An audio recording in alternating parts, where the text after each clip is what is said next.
আসসালামু আলাইকুম রহমতুল্লাহ বরকত।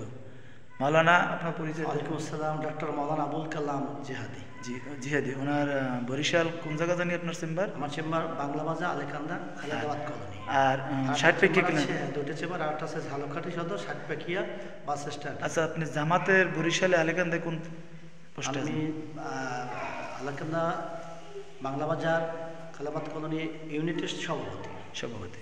এখন আমি যে কথা নিয়ে আপনার আজকের আলোচনা করতে চাচ্ছি, আলোচনার বিষয় হলো, অনেকেই আমাকে ভাবে যে আমি নাকি হয়তো জামাতে জড়িত আছি। তো এইটা দর্শকদের কাছে খোলাসা করার জন্য।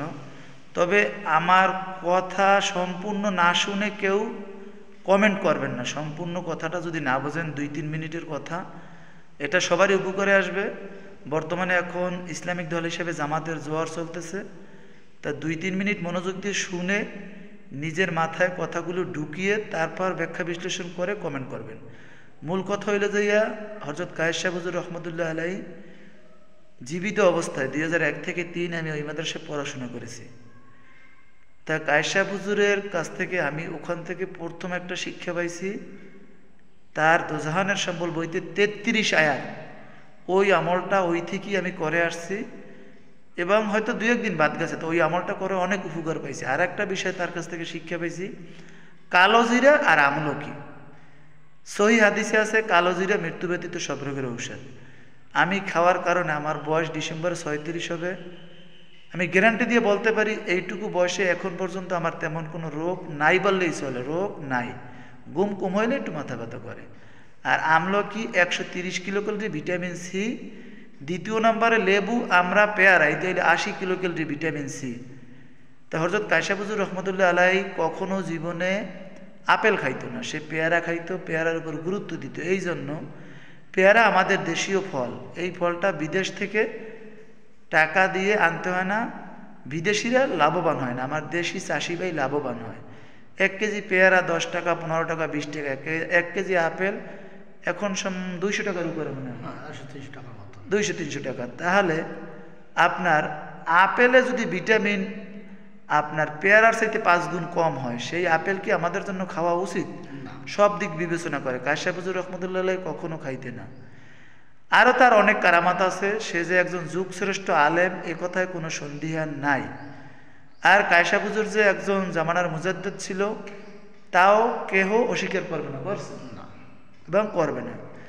তাহার আহলে সুন্নাত ওয়াল জামাতের আকীদা বইটি কি আপনি পড়ছেন? পড়ছে। ওটার 25 নম্বর পৃষ্ঠায় একটা লেখা আছে, আপনি কি পড়ছেন সে কথা? জি পড়ছে। বিষয়টা কি একটু বলবেন? আপনি বলেন।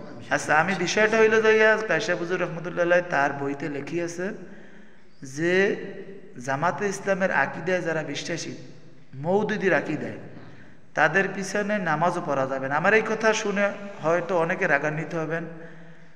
হুমায়ুন ভাই নতুল্লাবাদ ইউনিয়নের আমির, আমার বেয়াই ঝালকাঠি জেলা থানা আমির, আমারই এক ঘনিষ্ঠ আপনার হাবিব স্যার হেডমাস্টার, উনি নবগ্রামের আমির। এদের সাথে আমার অনেক দিনের চলাফেরা, উঠা বয়সা। এই যে মাওলানা সাহেব যে আমার পাশে আছে, ওনার সাথেও আমার পরিচয় বেশ কিছুদিন আগের। উনিও, আমি যে মসজিদে বর্তমানে ইমাম, ওই মসজিদের প্রতিষ্ঠাতা ইমাম ছিল।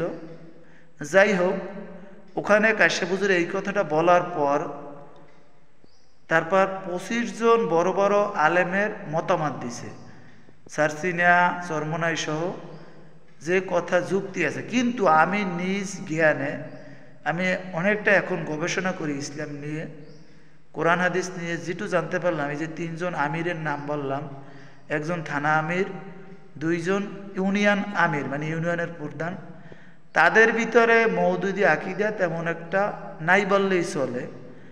আমার যে বেয়াই ঝালকাঠি যে থানা আমির, উনি তার একটা ফেসবুক স্ট্যাটাসে লিখছেন যে আমরা শুধরে নিছি মওদুদির কিছু ভ্রান্ত মতবাদ, যে মতবাদ ইসলামের সাথে সাংঘর্ষিক, রাসূলুল্লাহ সাল্লাল্লাহু আলাইহি ওয়াসাল্লামের সাথে সাংঘর্ষিক, সেই মতবাদ আমরা এখন গ্রহণ করি না। তা বর্তমান পরিস্থিতিতে যদি কায়েস সাহেব হুজুর রহমতুল্লাহ আলাইহি জীবিত থাকতেন, তিনি 2007 সালে মারা গেছেন।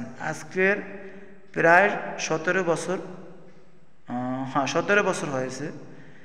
সে যদি এখন এই যে এখন বর্তমান বাংলাদেশের পরিস্থিতি, আমি যখন নেসারাবাদ পড়াশোনা করছি, সে একটা লিফলেট করেছিল যে এদেশের রাস্তায় মোড়ে মোড়ে মূর্তি হবে। সেই মূর্তি কিন্তু বিগত 16 বছর নাকি শাসন করছেন, না একটু কম, একটু কম, 15.5 বছর, যে রাষ্ট্রদ্রোহী ইসলাম বিদ্বেষী যে শাসক ছিল সবাই জানেন, সেই মূর্তির ব্যবস্থা কিন্তু রাস্তার মোড়ে মোড়ে করে গেছেন। সেই কথা কিন্তু কায়েস সাহেব হুজুর রহমতুল্লাহ আলাইহি আরো 20 বছর আগে, তারও বেশি আগে বলে গেছেন। সেই কথা ফলিছে। আমাদের হাতে মূর্তি, পকেটে মূর্তি, টাকার ভিতরে মুজিবরের ছবি। যে আওয়ামী লীগ কি করছে তার আমি ব্যাখ্যা বিশ্লেষণ করে সময় নষ্ট করতে চাই না আপনাদের। এখন মূল কথা হইল, কায়েস সাহেব হুজুর যে কথাটি বলছেন, সে যদি এখন জীবিত থাকতো, তাহার ওই কিতাবের হয়তো লেখা সে উজ্জ করত, মানে সে এখন হয়তো আপনার জামাতের পক্ষেই কথা বলতো, কেননা যুগ জমানা পাল্টে গেছে। অতএব ব্যাখ্যা বিশ্লেষণ করে আপনারা যদি মওদুদি আকীদা জামাতের ইসলামের যারা কর্মী আমির তাদের ভিতরে না দেখেন, অবশ্যই হক সিলসিলা হিসেবে জামাতের সমর্থন করা উচিত বলে আমি মনে করি। এই মনে করার একটি কারণ হইল, জামাতে ইসলামী বাংলাদেশ এর 4 জন মন্ত্রী ছিল, এদের ভিতরে একজনেরও কোনো দুর্নীতি পায়নি। এখন আরেকটি ইসলামিক দল শোনা যায়, ইসলামী আন্দোলন দেখা যায়, তাদের জোয়ারও দেখা যায়, কিন্তু তাহারা এককভাবে আমার মনে হয় না কখনো কখনো বলতে, আমার মনে হয় সামনের নির্বাচনে আমি যতটুকু গবেষণা করে দেখেছি, আমার মতামতের ভিত্তিতে তাহারা হয়তো এককভাবে কখনোই সরকার গঠন করতে পারবে না।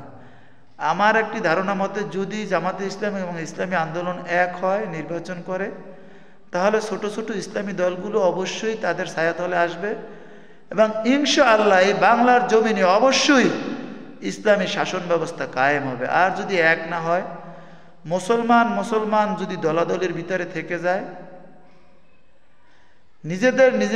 নিজেরা নিজেদেরকে যদি শত্রু মনে করে, তাহলে হয়তো ভুলক্রমে বিএনপি সরকার গঠন করেও যেতে পারে। আর যদি বিএনপি সরকার গঠন করে, তাহলে ইসলামী দলগুলোর মাথায় টনক লাগবে, যেরকম টনক নেড়েছিল ইসলামী আন্দোলন গত নির্বাচনের আগে নির্বাচনে। সবাই বলে জাতির সাথে বেঈমানি করেছে, জানি না তাদের মাথায় কি ছিল, তারা কি কারণে বিরোধী দল হিসেবে নির্বাচন করিয়াছিল। আমি যদি নায়েবে আমিরের সাথে কখনো একান্ত সাক্ষাতে জিজ্ঞাসা করতে পারি, তাহলে অবশ্যই জানতে পারবেন। আর সেই প্রশ্নের উত্তরের জন্য আপনারা অবশ্যই, যদি ভালো লাগে, আমার ফেসবুক পেজটি ফলো করে রাখবেন, ইউটিউব চ্যানেলটি সাবস্ক্রাইব করে রাখবেন।